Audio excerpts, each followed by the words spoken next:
Hello, YouTubians. This is Mr. White Gloves here. And I'm your host at the channel Splash Page Comics. Yes, sir, Bob. I am your host. I hope everyone out there can hear me all right tonight. We've got a lot to unpack. A lot. Oh, my goodness. This is a week, I tell you what. The wind blew like crazy this week.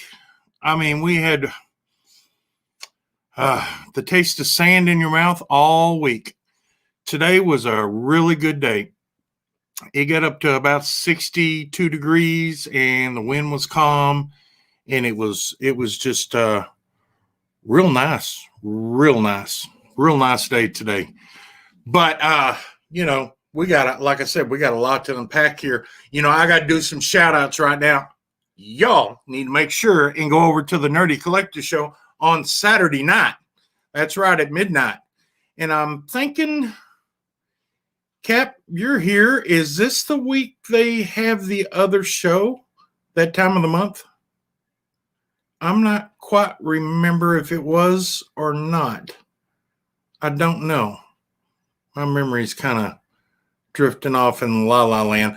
But anyway, Cantonese Comic Kid, go check him out on Saturdays also. And a dear friend of mine I want to thank, like I do all the people I've just described, before, Discovery Bay. Shout out to Discovery Bay. He's helped me out a lot, and I'm getting used to this StreamYard and everything, and I have any questions, I always send them over to him, and he always takes the time out to help me. And Captain Comics and Tori, he's in the dadgum chat. He is always here in the chat, and he has been shouting out my channel, and I appreciate y'all. Go over and y'all check out his channel also. Some good content over there, and there's times that I just can't control myself, and I laugh quite a bit. It's a happy time when someone makes you laugh. And what was the name of it? Dadgummit. Gorilla Todd.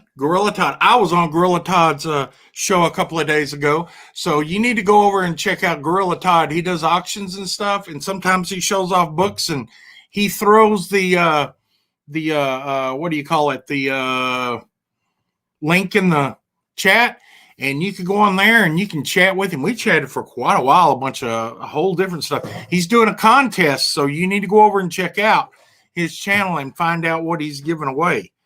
So, and it's really easy to enter his contest, and it's not that much effort to do what he asks to get in that contest. But I'm not going to spoil it for you. You're going to have to go over there and check it out yourself. That's Gorilla Todd Comics. So y'all go check that out. We're going to look at the chat here. We got Captain Comics in here. Ahoy, mates and mermaids. Then we got Vincenzo. That boy's always in here too. I sure appreciate your support, Vincenzo. I couldn't go out. I'm in bed with a bulging disc. You know what, Vincenzo? I know exactly how you feel, because I've been off of work for a bulging disc and everything in my neck. I had 2 bulging discs in my neck. I've been going to physical therapy since the end of October last year.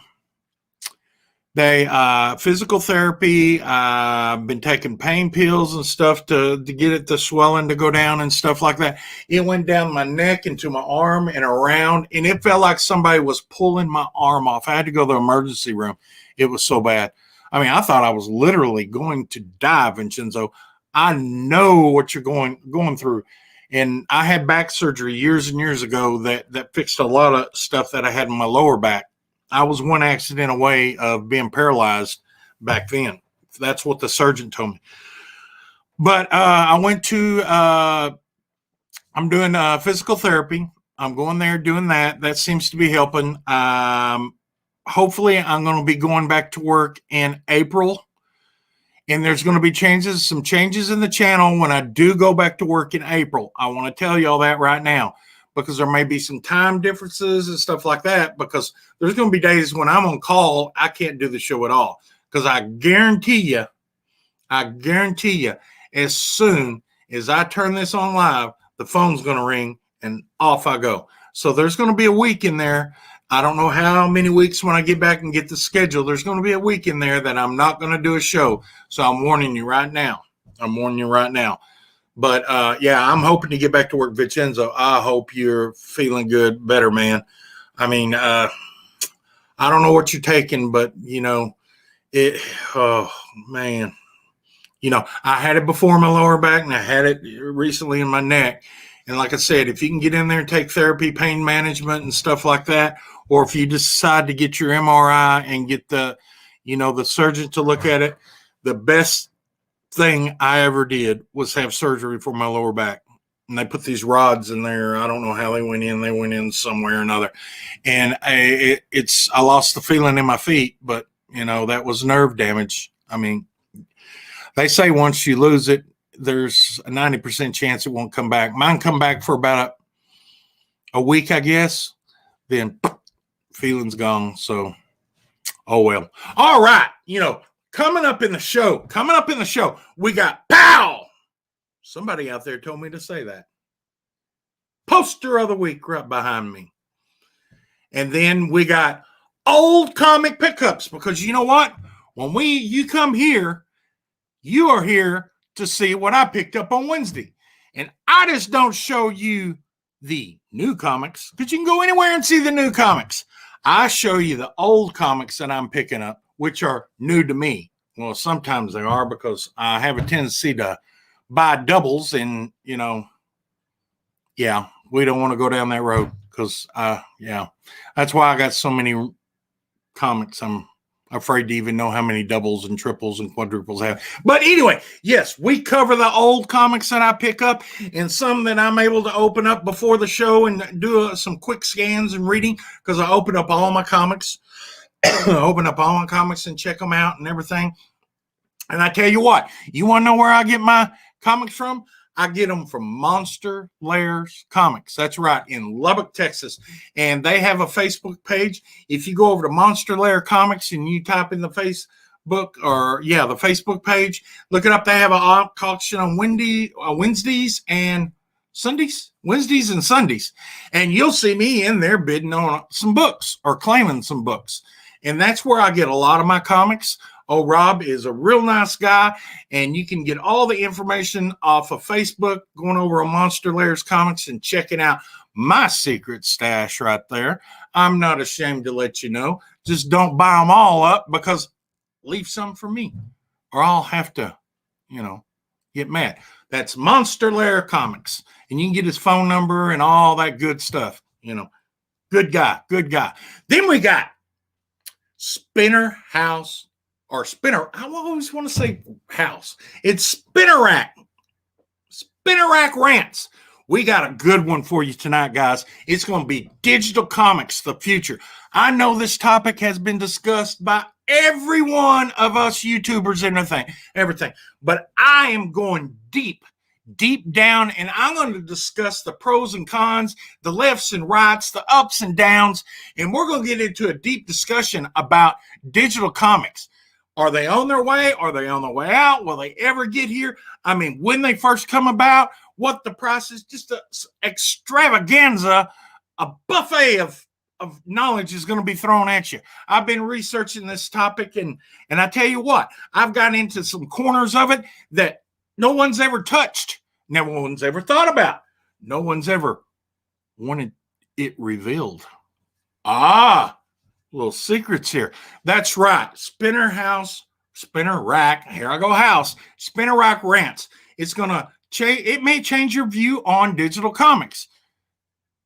What is my view on digital comics? Stay tuned to find out. So now, what you probably all come here to see, what did Mr. White Gloves go to the comic shop and pick up this Wednesday? Did he pick up new comics? What old comics did he pick up? Well, I tell you one thing, I got them right over here, and yes, sir, Bop, I did pick up some old comics, and we always start out with the old comics, because that's where my interest is in the old comics. So, see if we can get this up here. We're going to start out with Fantastic Four. Fantastic Four, number 95. February 1970. Yeah, this book is in beautiful shape for, what is it, 70, 80, 90, 2000, 50 years? 70, 80, 90? My goodness, I'm old. Wow. 50 years. But it's a 15-cent book. Yes, a 15-cent book. The cover is done by Jack Kirby. Jack Kirby and Joe Sennett. You know, Jack Kirby did a lot of these covers. I mean, they worked that guy's fingers to the bone. He was just a massive artist that determination and mindset and imagination. You know, you would think this guy would, as much as he worked, he would fall off the earth in about 10 years, be burnt completely out. This man did it for a long time. It's a fantastic cover. That's why it's called Fantastic Four. You know, super fantastic cover. It was written by Stan Lee, another guy that you would think would have writer blocks. He has wrote so many comics. It's just crazy to think where all the information he got. The inside of this book is penciled also by Jack Kirby. Yeah, he wrote the inside and drew the outside. Oh, no, I said wrote. He drew the inside and drew the cover and everything. It was inked by Joe Sennett. Yeah, Joe Sennett was one of those inkers. I bet I would love to have a talk with Joe Sennett and if they inked in the same little bullpen or somewhere, if they ever, you know, what they talked about and everything. You could see Jack Kirby over there chopping on that big cigar and everything while he was doing the pencils. In this book, the FF was out to guard the UN from Monocle. He was hired to kill members of the UN to start World War III. Well, the FF went into battle and stop him. That's right. The FF had to stop him because they didn't want World War III to start. Because, you know, there were some people in this book behind the scenes who were out to profit if World War III started. Well, the FF come in and they just, you know, took care of business and protected the UN because this was going to go down. This was going to go down, guys. This was going to go down. So they ended up stopping him in the end. But for all the details from A to Z in between, you got to read the book to find out. Because you know what? I spoil a little bit, but not all of it. Well, sometimes I spoil it all. But it's not on purpose. So that was FF number 95, 1970, 15-cent book. Goodness, boy, I tell you, goodness. Now we're going to hit Fantastic Four. Boom! That's right. Wait till you hear about the cover artist on this one. Fantastic Four, 184, July 1977. Beautiful book, 30-cent book. I just love the cover art on this book. Oh, yeah. Can we get it in there and show it? Beautiful cover art on this book. And the cover is done by one and only George Perez. That's right. George Perez. It was written by Lin Win. And the inside art on this is done by George Perez also. I mean, he does an excellent job. I mean, you can look at that book and tell that's a George Perez art right there. It's just crazy, the crazy how he does that. The inks were done by Joe Sennett also. The Eliminator, and it's not the ZZ Top, you know, Eliminator of the car. You know, it's this guy right here. Hang on, that guy right there. You know, we ain't got two guys in the background playing the guitars, you know. That'd be sharp, though. Remember when they used to spin the guitars? Off subject, boy. I can't get off subject. But they end up fighting the Eliminator, and he ends up dying in this book. Yeah, apparently he dies in this book. But we're not going to spoil the whole book. We're just going to spoil the ending for you. But there's a few surprises in the first part of the first pages of this book that you got to go out and pick up and read yourself because we're not going to do that. So we're going to go back to the chat right quick. We got, all right, we talked to, man, Vincenzo, man. White gloves, honey hole. Yeah. We got Captain. Yeah, that's one of my honey holes. Yo, splash, everyone. We got Stay Puft, 1983. That was a good year, by the way, 1983. Yeah, I love the 80s. Boy, I just love the 80s. No, I can't go back and daydream about the 80s. We got Freaky Louie. Thumbs up here. That's why Kirby is the king. You're exactly right, Louie. You're exactly right. It was just an astonishing person. I just wish he would have got the respect he deserved when he was alive. You know, it's sad that you have to pass away to achieve. I mean, he achieved greatness, but huge greatness after he passed away, which he deserved, before that. Vincenzo, Kirby should be on Mount Rushmore. Well, I believe not Mount Rushmore, but we need to have another mountain with all these artists on it. Yeah. But Vincenzo, what artist would carve it? Who would be worthy enough to carve that on the new mountain? Stop and think about that. Who would be worthy enough to carve that? Because, you just can't have anybody start putting Jack Kirby and all the greats up there that wasn't a nobody. He had to be a great himself. That way it's depicting the great artist carved by a great artist. So that's something to think on. Who would you get to carve the new Mount Rushmore for comics? Okay. All right. Let me see. Where am I at right here? I am at, yes, we got Doctor Strange number 18. Pick this puppy up at a pretty decent price and everything. Just love this book. I'm going back and getting the older 30-cent books and everything, anywhere from 76 and back of this. I probably won't go too far into these books. The newer books of the Doctor Strange just didn't care much for. I love the cover art on this. The cover art is Gene Cole and Al Milgrom. They did a lot of work together back in the 70s. This is the volume 2, which is the 30 cents, the 30-cent books. And it, like I said, the cover is done by Gene Cole and Al Milgrom in September 1976, number 18. We have the writer is Steve Englehart.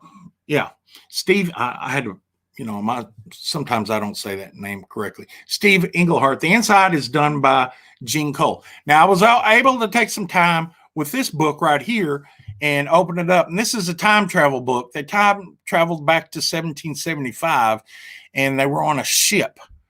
And guess who was on the ship? Kind of freaked me out, Benjamin Franklin. He was going to America, and Dr. Strange had to protect him to get to America, and he fought a sea monster to defend the ship.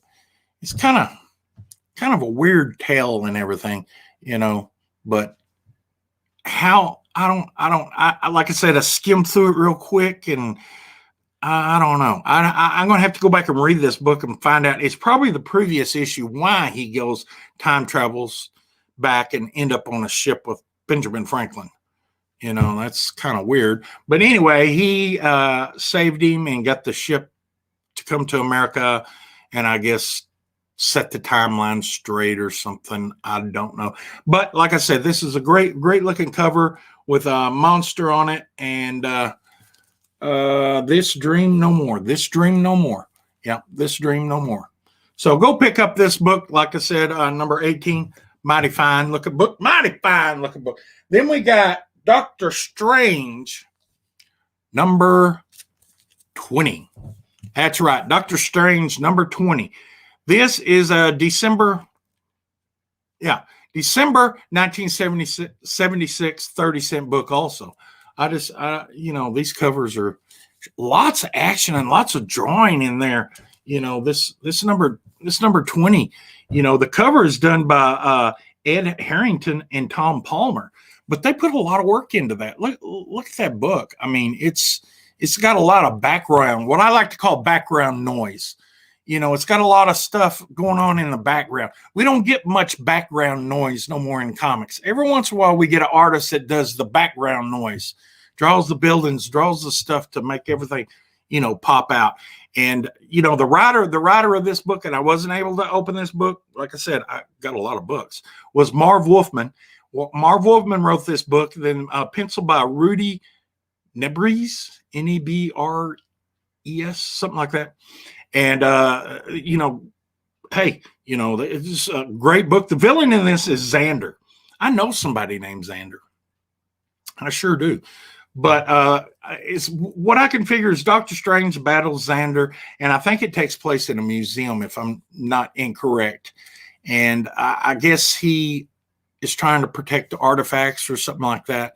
You know, that's what he does. Maybe he was trapped in there and he came alive like a night at the museum. Think so? Maybe so. Okay. Anyway, that was Doctor Strange number 20. So let's go back to the chat. You know, we got Freaky Louie Franklin. Yes. Oh, Franklin slept with Doctor Strange's girlfriend. That come out of left field. Louis, are you all right? Are you sure? Back to the chat. Vincenzo, Ben liked the ladies. Ben did like the ladies. He like, where is this going? Where is this going? And we got William Smallwood. Welcome to the show, William. Or not the show, but the channel. William Smallwood. Thank you for coming in and putting your peepers on my screen. You got to go back and rewind and watch some of the first of the show. If y'all missed the first, you got to go back because the first, yeah, got to go back and watch that on rewind. You won't regret that. And we got good afternoon, everyone. Discovery Bay. Yes, you got to go back and watch the first show. Did shout out to Discovery Bay. One of my friends. I got to meet Discovery Bay. Was it 2 years ago? 2 years ago. Awesome guy. Awesome. I mean, he's like an Energizer bunny that the batteries just never die. I don't know how he does it. I mean, I'm just too old to keep up with him. I could just watch him sitting in the chair and get tired. I don't know how he does it. You know, it's just something else. Thank you for Discovery Bay for showing up. I do appreciate that. And we got Discovery saying hi to everybody, and Freaky Louie saying it's true. Okay, it's true. It is true. We got a bunch of people. Comic collector. The comic collector. What's up? Well, I tell you what. There's a lot of stuff here. We're looking at old comics I picked up on Wednesday. You already missed a few. Got to go back and check them out. Yes, C2E2. 2 years ago. That's exactly right. Had a fabulous time up there. Oh, like I said, OJB. He's a cool cat, man. He's a cool cat. I ain't got nothing but good things to say about Discovery and about everybody. So, all right. Well, back to the show. And guess what? Now we got poster of the week right back behind me. If you don't know what that is, that's a poster that I pull out. And today it happened to be a new poster of a book that's come out this week. These are posters I collect and I show off every week. Usually I get the older posters and everything, but I like this one. I got this one this week. So I just had to show it off because I just love this poster. Now, it's right behind me. So we're going to get to it. I hate this chair, by the way. It doesn't roll. All the wheels lock down every time I move it. I bought this chair especially for this. Okay, let's get it out of the way. All right, while we're looking at poster of the week, does anybody have any guesses? Any guesses of what poster this is of New Comic Book Wednesday? Anybody guess it? I know there's a delay and everything out there, so you can go ahead and guess, and after I reveal it, it would be the guesses would come up or however that works, but we're going to go ahead and reveal the poster of the week. I would do a drum roll, but I'm not that good at it. Poster of the week is The Black Knight, Curse of the Ebony Blade. Boy, check that out. That is a nice picture of the Black Knight. That come out this week, and I think number 1 come out. I seen it, but I didn't pick it up. But I did get the poster. I sure did.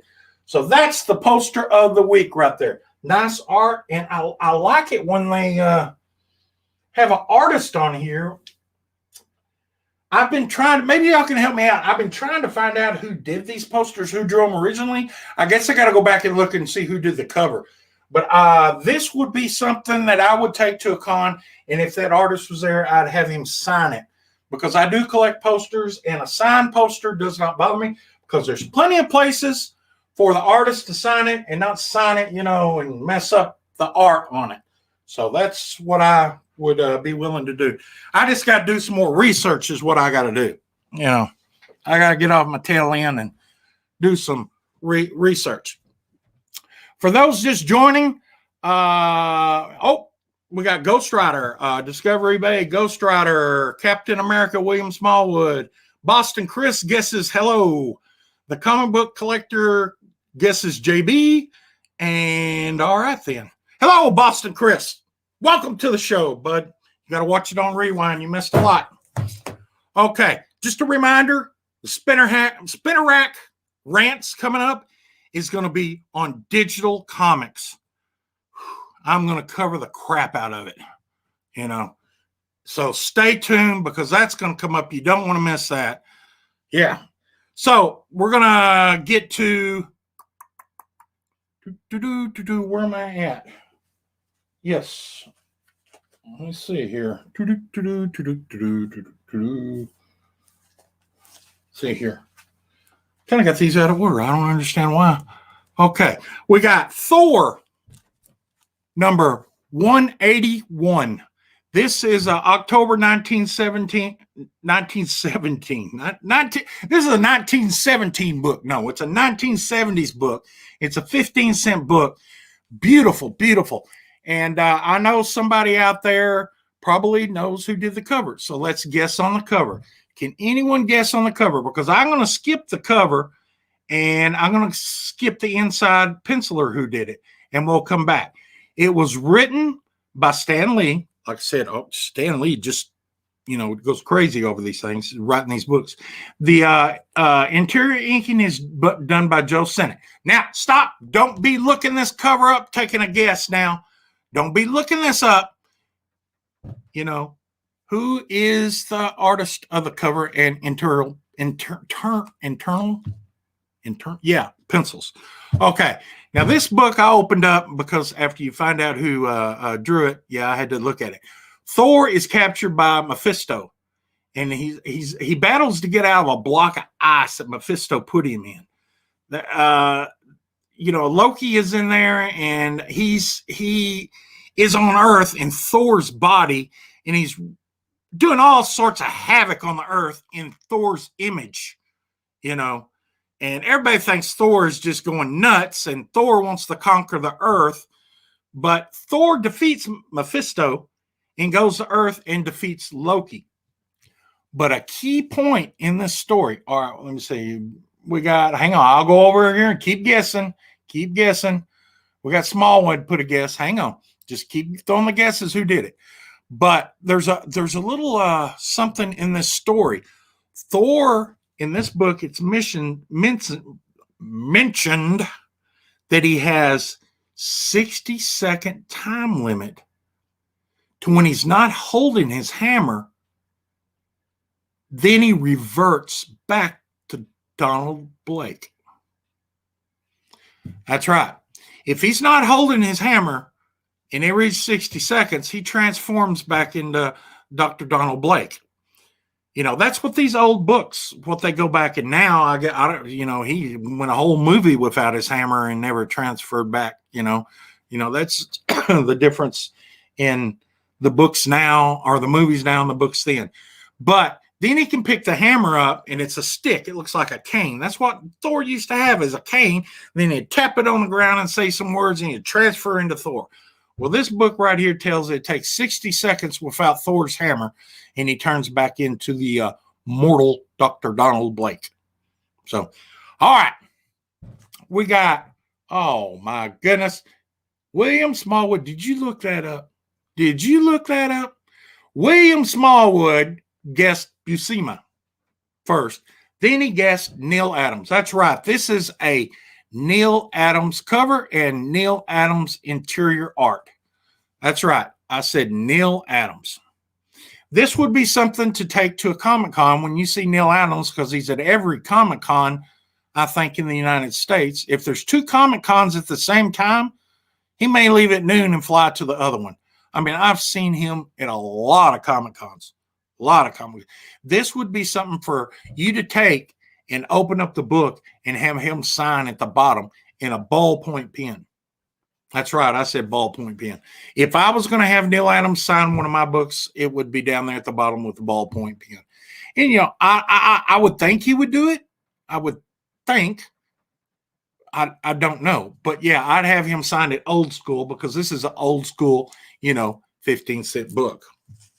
Nice condition book, too, man. That is whew, just out of here. Next copy we got is Thor number 234. Whoop, almost dropped it. 234. Let me get this book here. Yeah, it is April 1975. It's a 25-cent book. I wasn't able to open this up and take a look. Like I said, you know, Wednesday until now, and I had to get everything set up, and you know, I had other things going on. The cover's done by Gil Kane and John Romita. The inside pencils is done by John Buscema. Oh, he's William Smallwood said Romita was his next guest. Yeah. And the inking was done by Joe Sennett. Nice looking book here. Number Thor 234, April 1975. Let me see. We got this is I probably got this book. When I picked it up, it didn't look familiar, but the more I look at it, the more I know I got it, but hopefully it's in better shape. It's in real good shape. So maybe I got it for an upgrade. Avengers number 120, February 1974, 20-cent book. Yeah. Don't you just love the cents? Back then they were cents and now they're dollars. I don't know. The price of paper go up that much? 74 until now? Of course, 74 was a long time. The cover of this book right here is done by Jim Starlin. Yeah, that's right. Jim Starlin did this cover. Look at all the background noise. That's why I'm going to start calling it. Look at all the background noise in this book. Old school, baby. Old school. Background noise. Background noise. We got a lot of background noise going on in this book. That's what I like. Background noise. You know, the pencils on the inside is done by Bob Brown and the inking's done by Don Heck. And it has a first appearance by Ares and Scorpion. These are the second characters of Ares and Scorpion. So that is look at that background noise. It is awesome. I coined a phrase here tonight. I coined a phrase. Y'all remember that?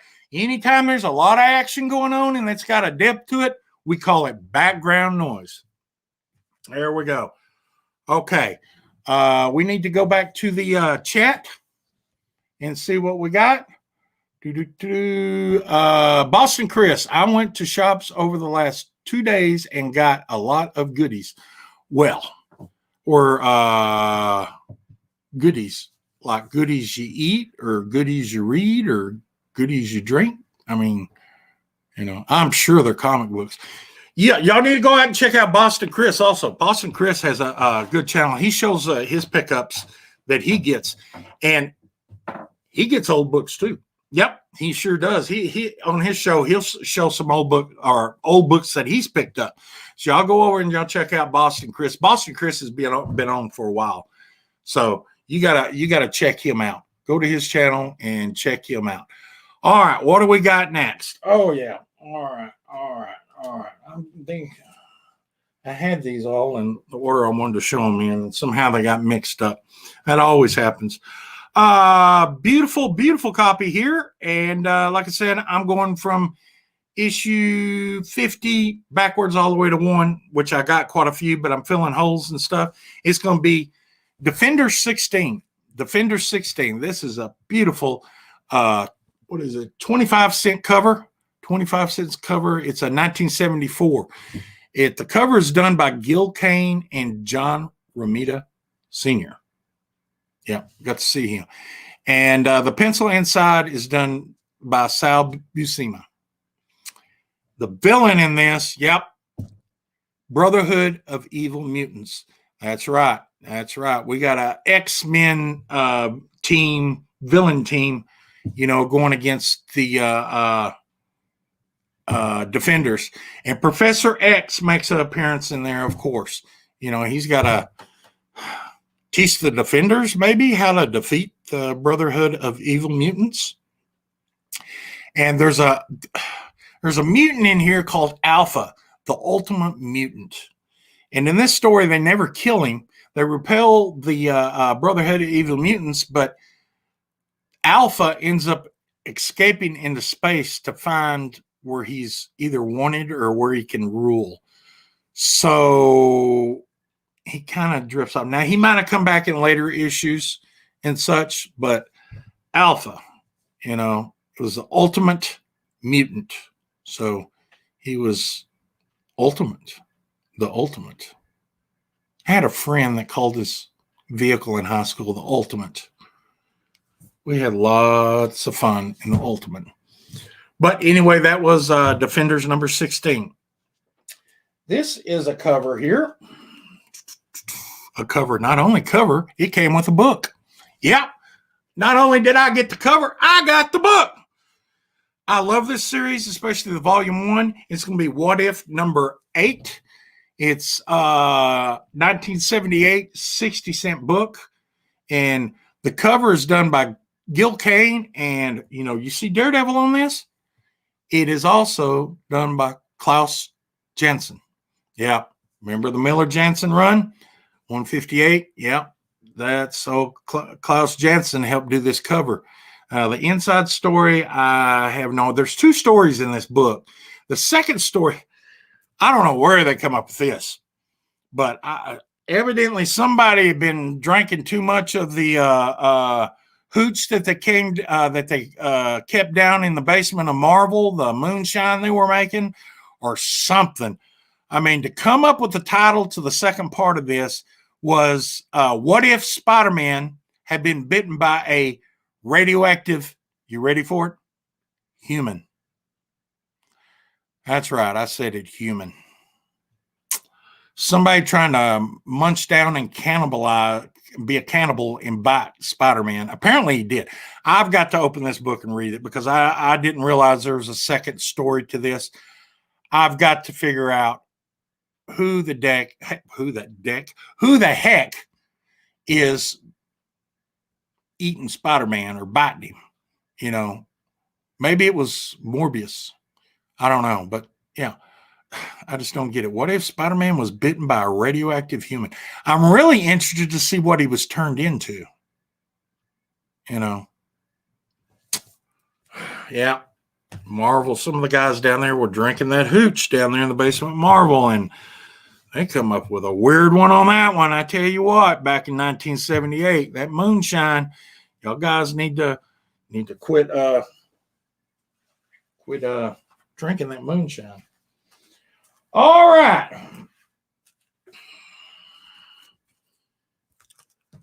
New comics. Yeah, I said it. They've probably been showed around 400 times and everything. 400 times already by the time this video comes out. But real short. Got one. A variant and an original. Thor number 13, picking this up. You notice? No background noise on this book. Yeah, they didn't take the time to finish this. They just put an old school Thor in there. He's got his power belt on too, I noticed. His power belt. Not too many people mention that, but he's got a power belt. Thor has a power belt. Yes, he does. But he goes into berserker mode. There's a book when it came out not too long ago, Berserker. Yeah, I've seen it on. But no background noise on this one. And that was the variant. Then we got the original, or I guess that's the B. This is the A. Thor, the Prey, Part 5. Not much background noise on this book either. It's not very noisy. Not very noisy at all. Great drawing and everything of Thor coming up, but, no background noise. Yeah. Well, anyway, that right there is the books that I picked up. And now we're going to have to get into Spinnerack Rants. That's right. This is the main topic of the show that everybody's probably come here to see. So don't change that dial. Stay tuned in because we're going to cover some stuff that probably some of y'all haven't ever heard before. We're going to go to the chat. It says, let's see here. Cantonese Comic Kid, welcome to the show. Did a shout out to you earlier in the first of the show. Got to go back and see it. Hey there, Splash Page Comics. Get the day off today. Yeah, day off. Okay. We got Captain Comics said, what if books? What if books? Yeah, what if books. Yes, good books. Okay. Spinnerhouse Rants. The future of digital comics. Well, maybe I know the people probably in the chat know this, but for people that watch this on the reruns, what is a digital comic? A digital comic is a comic that is put out digitally. And it may even be drawn digitally and put out digitally. And it's just a digital version of the paperback. But did y'all know the first draw digital comics was a comic by the name of Shatter in December 1985, and it was published by First Comics. It was drawn by Peter Gillis and Mike Saenz. S-A-N. I can't pronounce that. But it was drawn on a Macintosh and stored on a floppy. And they could only draw half a page at a time because they didn't have enough RAM in the Macintosh to draw the whole comic, the whole page. So they had to store half of it, then bring something back up and draw the other half. And it was weird. And it was stored on a floppy disk. And that was way back in 1985. You know, I was already out of high school by then. And I remember the old computers. Oh, wow, were they slow. The storage was measured by megahertz and the speed and stuff. I mean, gig was years away. I mean, it's crazy. But that was the first digital comics that was drawn. Now, whether it was digitally put out on the internet or anything like that, I don't know. I didn't take my research that deep. And I had a lot of bases to cover, so I kind of just stopped right there. And there's lots of publishers of digital comics. We got Dark Horse, we got DC, we got Dynamite, we got Marvel, we got Valiant. We got just a ton of people that do the digital comics and such. And they range anywhere from $1.99 an issue to, $3.99. And they got subscriptions available, which we all know this. They got subscriptions available out there, a lower price per issue if you pay a subscription by a month. And we've all seen the Marvel digital stamps in the books. By the way, don't remove those. And if you're pressing, make sure you put paper in between there because you will heat that up and the sticker will end up coming off and it'll move inside the book eventually. If it stood up, that sticker will sit there over the time that you heated it up and it'll melt and move it down the comic on the inside. So make sure you take precaution when you press those. Captain Comics has a book that's out and plus a Facebook page and stuff that he'll show you how to do all that. So he's a good presser. I'm not going to get into the pressing anyway. All right. You ever wonder what the cost of digital versus paper for the publishers? What the difference if they put out digital and they put out paper? What major difference is cost in that? Well, from what I'm able to see, there's so much different pricing on that.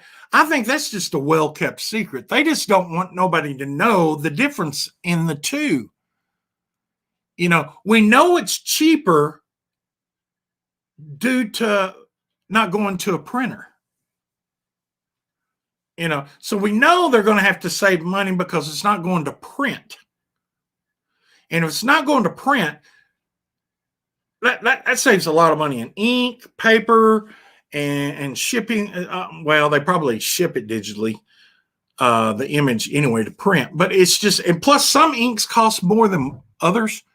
I remember back in the old days, they would use more green because somehow or another, the printing companies would say, we got this massive amount of green that we need to use before it's, I guess, dries up or something. So they'd run a special in green or blue or yellow, and they only had certain colors that you could use. If you went outside that and they started making specialty colors, you had to pay more, So they're saving money on the ink for sure. Oh, we got Vincenzo. Let's see what he chimed in saying his. The idea for a show: spin the spinner rack and pick a book by chance, then talk about it. Even you won't know what book you picked. That's a cooking segment. You want me to spin my... Only got 4 books on it right now because I'm not putting my old books on there. I put the facsimile books that you get at the LCS. But that's a good... If I spin it now, I'd knock everything over. But that's a good idea. That's a good idea. But, I'm old, Vincenzo. I probably wouldn't be able to talk about the books, come off. But anyway, where were we? Get back on track.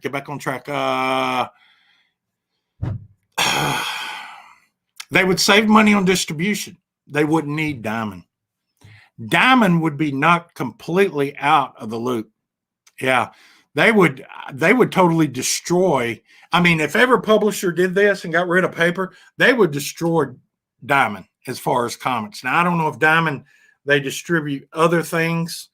I know they have action figures and posters and, odds and ends, but that would just completely destroy Diamond, and is that a bad thing? I mean, we a lot of the comic shops, they get ticked off when they get too many damaged books, and it takes so long to get them redone and everything, So what is Vincenzo in here? He's saying something here. It says, where can I buy cheapest Mylar and backboards? And we got Nosh Hurd. Great show. Got to go. Hey, check Nosh. Thanks for coming. Check us out on the rewind. The cheapest place I found them, Vincenzo, would be Gerber in order by the thousands. Back on track. But they would get it would be distributed faster if they were digital. They could be sent to all places, like boom, and they'd all be there unless the internet went down. Infinite copies. They wouldn't have a second print, third print, fourth print. Everybody would get their book and see it. And I'm not arguing for digital comics, but we'll get into that a little bit later. You could read these comics anywhere. On a PC, on a notebook, on a phone, on a tablet. I mean, a reader. I mean, just anything. You can read them anywhere. A lot of the new kids are going to this high-tech stuff. And plus, like I said earlier, no damages. No damages done to the books. I mean, they're coming out digital and everything. You could drop your phone and still, it might crack the phone, but you couldn't damage the books. That's just some of the high points in the digital books. And I got some low points too. Looking to the future. What can they do to entice us to start buying these digital comics? I know us old school guys, we like to fill a paper. I like to fill a paper through my gloves, but we like the floppies. We like to sit there, and it's just not the same. It's really not the same reading a digital comic book on your computer or whatever than it is hold it in your hands. It's really not. And I don't like it. I don't like it. But what could they do to entice us? Netflix, maybe, Disney Plus subscription. Yeah. And the new books come out on it, and you subscribe to a reader service on Netflix, and it comes up on your TV. Never know. They could really go off the rails, and old book runs on memory cards. And we're going to get into a little bit of this later. Thumb drives sold in stores that hold 1 book, 2 books, 10 books, 5 books, whatever. It depends on how much you want to spend. They could sell, well, let's just show right here. It's right here. I know this is 64K or 64 gigs. Yeah, I remember K. 64 gigs, but they could sell these and have a picture of Spider-Man in the background and all this stuff and what issues it cover. And this could take the place of, it depends on how big it is. Take the place of 10 books, 20 books, and you would have this right here or smaller in your box to collect. They could put designs on them and everything. I mean, this right here could be your new comic book. It really could. Old comic books reissued, and we'll get into a little bit more about that too. I mean, wow. Well, they could put a piece of an old comic and put it in here, and when you open it up, you could smell it, and you could smell the old comic. Put a little square in there. Or it could say, in this issue, a 1-inch square of Hulk 181. Yeah, no. I'd hate to be the one to cut up my book to put them in there, But that would be the gimmicks, part of the gimmicks. Like I said, old books on memory cards, new books on memory cards. They could include a trading card in this. And have different trading cards. I could, reignite, which it hasn't already, by the way, reignite the Marvel trading card industry. They could have signed copies of this, signatures, alternate endings, variants. As much as I hate to say it, variant alternate endings. Instead of saying variant cover, it'd be variant ending. Yeah, different endings to the book. And we're going to get into a lot more of that. I mean, I've got a huge range of ideas how they're going to pitch this to us to sell. Why the change? Why would they go to digital? Why would they step out there and go that route? That's a good question because, everything is devised by money. Money, is the root of all evil, but money, the greed, more of a profit. The shareholders see this, dollar signs in their eyes. Yes, we can cut our overhead and cut that overhead out and receive more profits, good for us. As long as they're buying, good for us. So, younger readers. I'll tell you what, younger readers. All of us older collectors, being our, let's say, 30s, 40s, 50s. I won't go no older than that. We have been messing with the floppy books for a long time. We have gotten used to this. We've gotten to love this. We've gotten to adore the floppies, no matter what you collect, which I collect Marvel. Everyone knows that.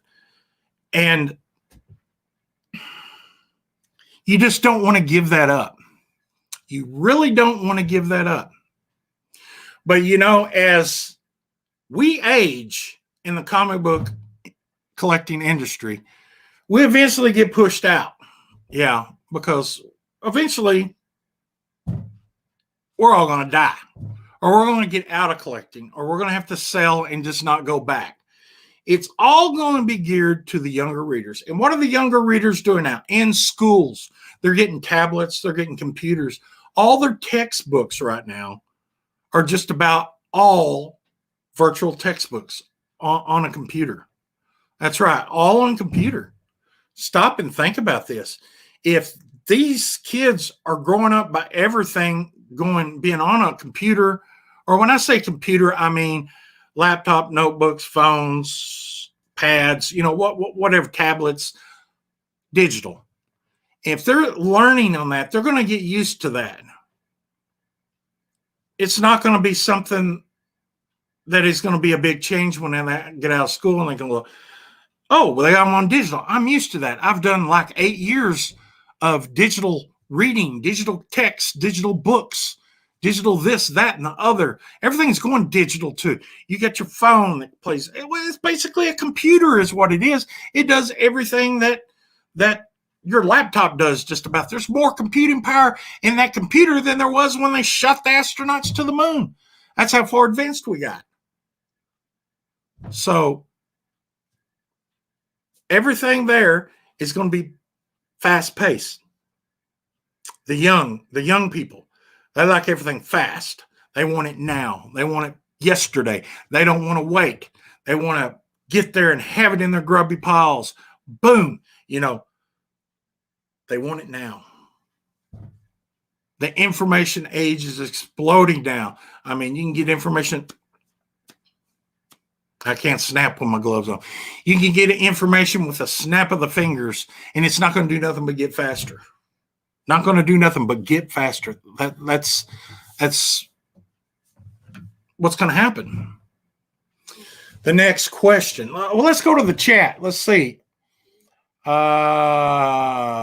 Gorilla Todd. Hey, buddy, appreciate it. Did a shout out. Go back and check the first. Gorilla Todd, y'all go check him out. Thank you. Let's see. I got a Vincenzo. Where did he show? I got to smell those old books. Well, I understand that. That's really off-gassing that you're smelling. If you don't have a smell, it's really better. But I agree with you. I don't even want to. All right. Says I don't even want to give up payphones. I'm there with you. I almost bought one. And Vincenzo, don't like change. But we're of a generation to where we're seeing change. We're seeing change. It's going to happen. That's just the way it is. Okay, in the digital comics. When will it happen? That's a good question. When will it happen? Let's go over this. Let's unpack this. I don't think it's going to happen anytime soon. Maybe not in 10, 15 years. We're going to have these younger kids get out and get interested in these books and be pushed away from the floppies and more into the digital. So the younger kids are probably going to have to be in their 30-year range to where they start really that they've had enough of this digital age in their mind to where they don't want to hold nothing. All they want to do is hold their phones. I mean, right now you got kids walking around with their phones, running into stop signs, running out in traffic, running into each other. You've seen the YouTube videos. You've seen the Facebook videos. They're paying more attention to their phones. I mean, the conversation is given up by text. You would text somebody across the daggum street from you instead of walking over there talking eye to eye. It's happening now. The collector's market wouldn't be very collectible, or would it? We're going to touch on that subject. What kind of gimmicks that's going to get thrown with us? I have a long list of gimmicks that may entice some people. Push out the old school collectors. That's what's going to have to happen, and that's what's going to happen, you know. But a drawback, though, is other than, I guess, maybe the digital, if you put them on the cards and stuff, they could have an expiration or something happens to the card. You could go back and have to buy another one or such. But if you download them to your computer, you really never own them. They're never really yours. I mean, they could stop the service and change it up and do an update to where your computer wouldn't read the books that you've already collected. So you'd have to go back in and update. And for a nominal fee, you can get the new version that you can read all these other ones. You know, sort of like the video games, I think. And I may be wrong about this, but I know there's somewhere the video games, if you buy a PlayStation, whatever, it won't play certain older games. So you had to rebuy those games. You know, a sleight of the hand, a little trickery done by Sony, or maybe it's done by the other, the Xbox. I don't know. I just don't play the video games, but I've heard chatter around and don't like it, but it's the way to get more money out of you. And really, if they put this out, think about this. is it really artwork if it's not on paper? I mean, is it really artwork? I mean, some argue that it is, some argue that it isn't. Is it artwork by any sense? If it's all digital? I mean, it's getting a lot more comics now are getting drew digitally. So leg here, arm here, there, here. Program, turn, color. I mean, back, forward. I mean, is it really artwork or is it just knowing how to manipulate a computer and work a program? Yeah. So will it happen? That's the next subject. Let's unpack this. Will it happen? Yes, it will happen. It will happen eventually. I don't know if it'll be in my lifetime because, I mean, they're going to get tired of cutting down trees and making paper eventually. It's going to be something that is put out there. We got the Green New Deal coming up, and it may take 10, 20 years or whatever, but they will stop printing books in particular with paper because they're just not going to do it. And the lumber industry is already going to composite green lumber to where it's made out of certain things, recycle the material to make your 2x4s and everything. So they're already starting with that. And I'm sure paper is going to take a big hit because there's massive amounts of trees cut down for paper. Even though we have farms that regrow the trees and, they go in a cycle. But there's more money to be made out of it. And they're cutting the middlemen out. And it's going to be a sad day. It's going to be a very sad day. It sure is a very sad day that when it does happen.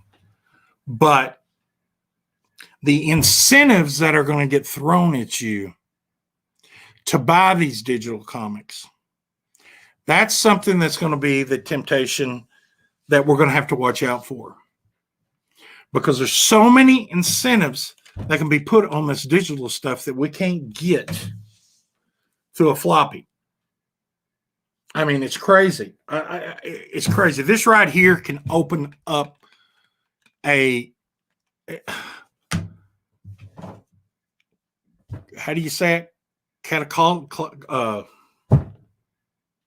Devastating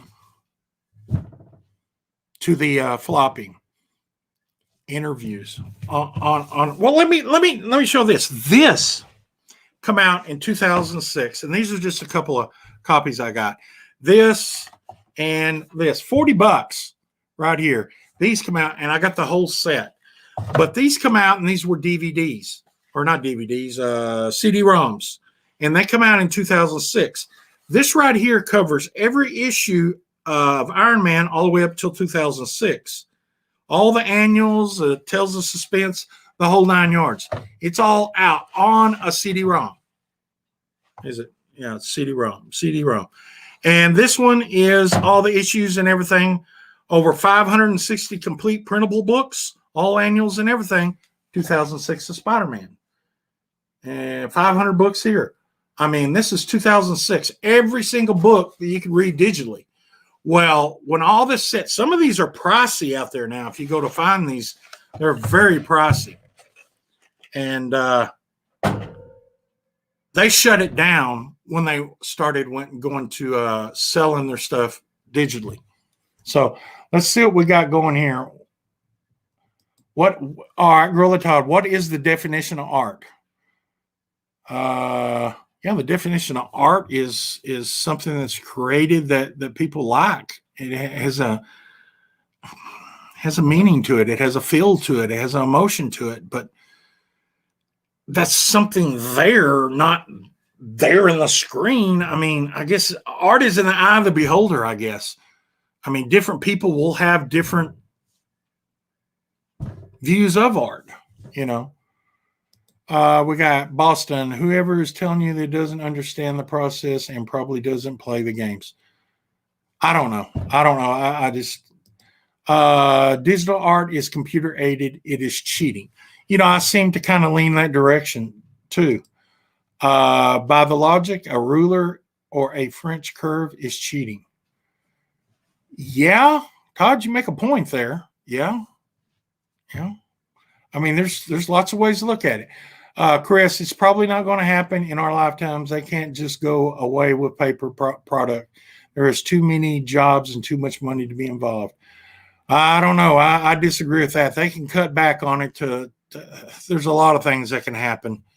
There's a lot of things that can happen. I think the truth is that physical media is slowly but surely becoming obsolete. That's right. The newspapers, the newsprint, I mean, a lot of it went online now, and there's still some out there, but a lot of newspapers just went belly up. And a lot of it has cut back in physical delivering. I know that our local newspaper here, or the big one in this area, sells more digitally than they do by throwing it. And this town don't even have a throw service no more because there's not enough people that subscribe to the throw service. They subscribe to it on their computer. I mean, that's just the way it is. For the back issues, they can do that, but new issues will remain in print for many years to come. I hope you're right. I hope you're right. Gorilla Todd, why do people have to like it in the artist's creation in their own expression? Why do people have to like it? The artist creates in there. Well, that's true. That's true. That's true.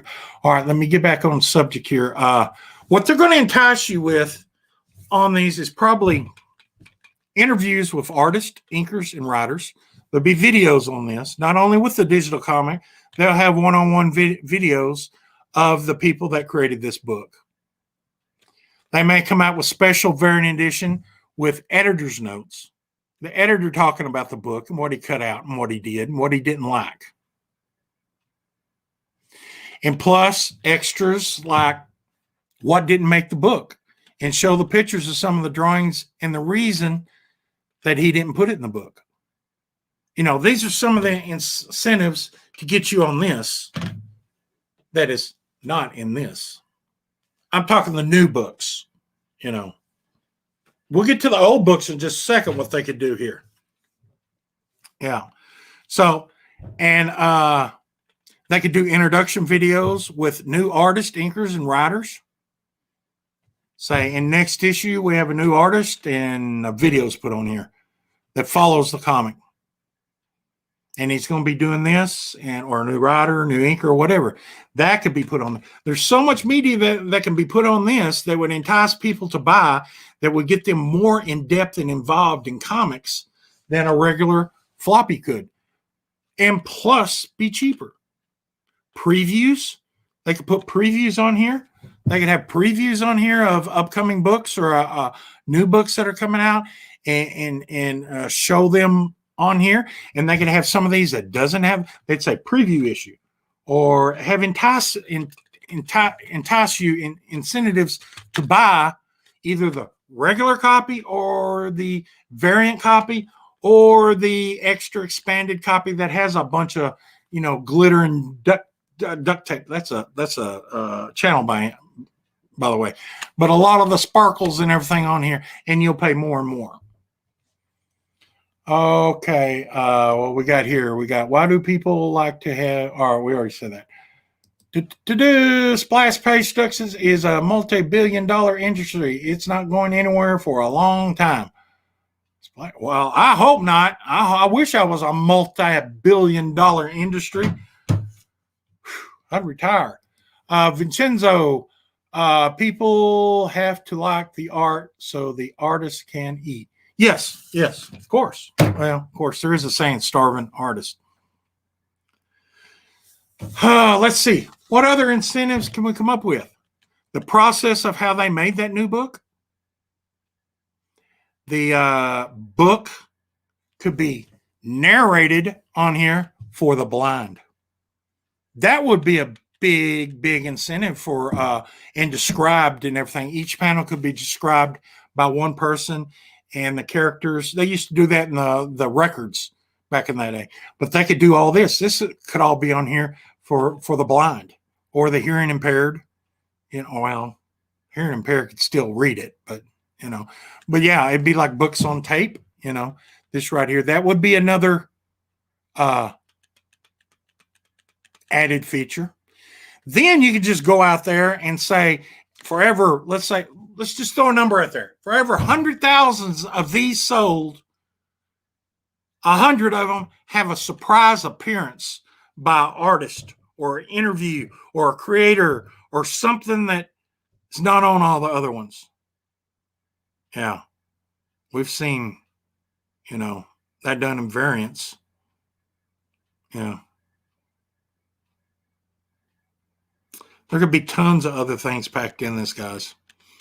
I mean, it's just it is just waiting to explode on us, and when it does, hidden features in books. They could sit there and they could have the writer go back and talk about a panel he did on page 3, panel 4, and say, "Well, y'all didn't notice. This is what I did in this panel. How many people noticed that I drew a horseshoe in the background upside down? Or this was my nephew in the crowd right there that I drew." We've seen artists do that all the time. McFarlane did it with the spiders, counting the spiders. Plus, discount offers. They give you the digital code on here, and you could transfer it right over your digital device and get the next issue at 10% off.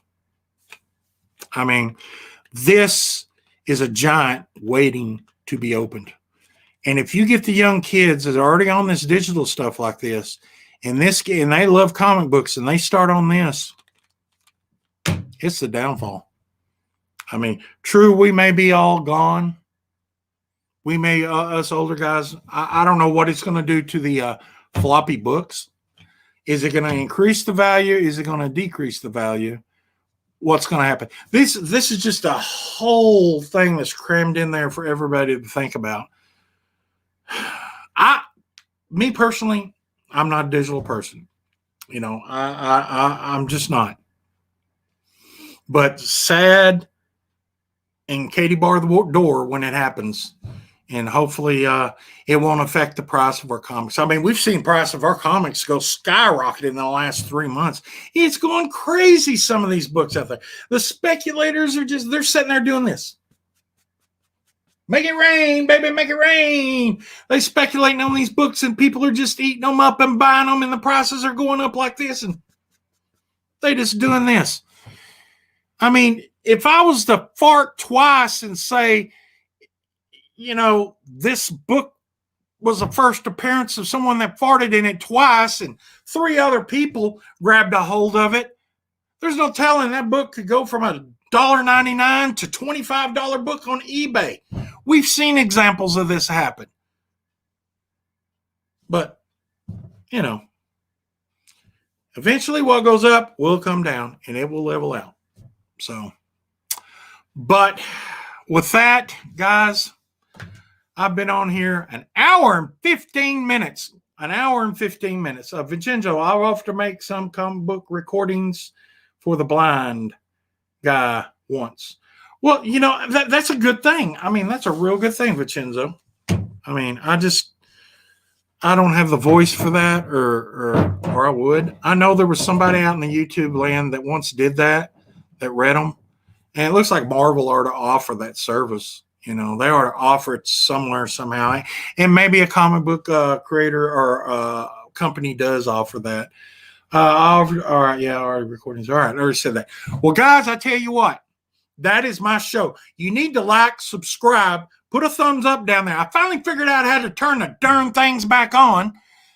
Took me forever. I apologize for that. Like and subscribe. Give Monster Lair Comics on Facebook a try. Their claim sale. I mean, they got some good books at decent price. And that's on Wednesdays and Sundays.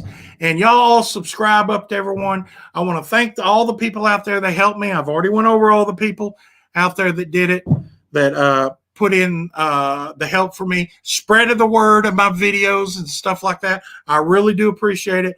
And y'all are just wonderful. Just let everybody know that Mr. White Gloves is back, because I've been gone for about a little over a year. And a lot of people have not noticed that I am back. So we're going to get out of here, watch this on a rewind, and I tell you what, I enjoy it. And Mr. White Gloves is out of here. Ooh, I did that backwards, didn't I? I sure did. I sure did.